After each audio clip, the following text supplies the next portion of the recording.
Continues to fuel conflict, terror, and turmoil throughout the Middle East and beyond.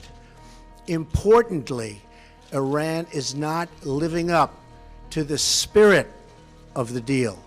Tensions with Iran are rising. The US has already come close to an attack. A third UK warship is heading to the Gulf, and Iran's uranium enrichment levels are up. So, what's next for one of the most volatile regions in the history of the world?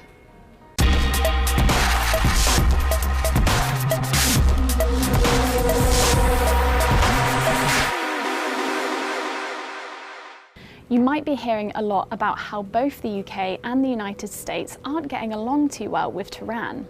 But what's the reason behind the rising tensions? The United States and Iran have a long-standing history of troubled relations, but the latest escalation started after the US accused Iran of attacking 2 Japanese oil tankers in the Gulf of Oman, where much of the world's oil is transported. And so the world watched on, as events between the two countries reached boiling point.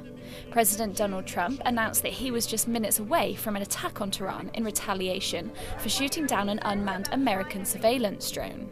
And I think probably Iran made a mistake. I would imagine it was a general or somebody that made a mistake in shooting that drone down. Days later, the US said it would send 1,000 more military troops to the Middle East because of hostile behaviour by Iranian forces.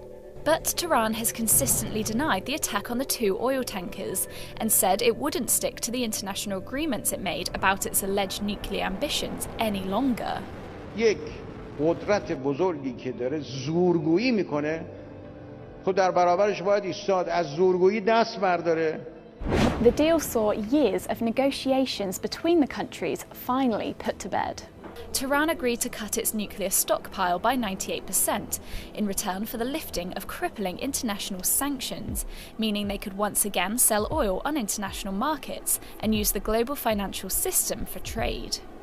But Donald Trump hated the deal and walked away from it in May 2018, and shortly after unleashed its toughest ever sanctions against the country.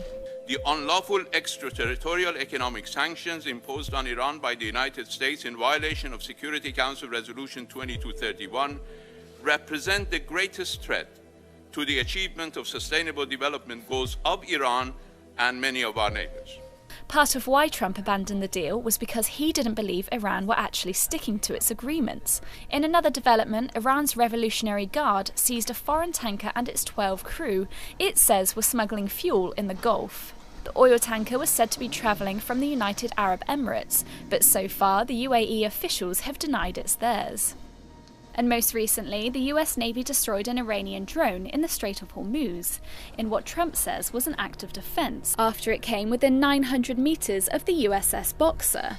The United States reserves the right to defend our personnel, our facilities, and interests, and calls upon all nations to condemn Iran's attempts to disrupt freedom of navigation and global commerce.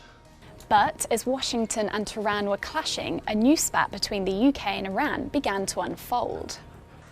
British naval forces seized an Iranian supertanker off the coast of Gibraltar, known as Grace 1, after suspecting it of breaking EU sanctions by illegally shipping oil to Syria.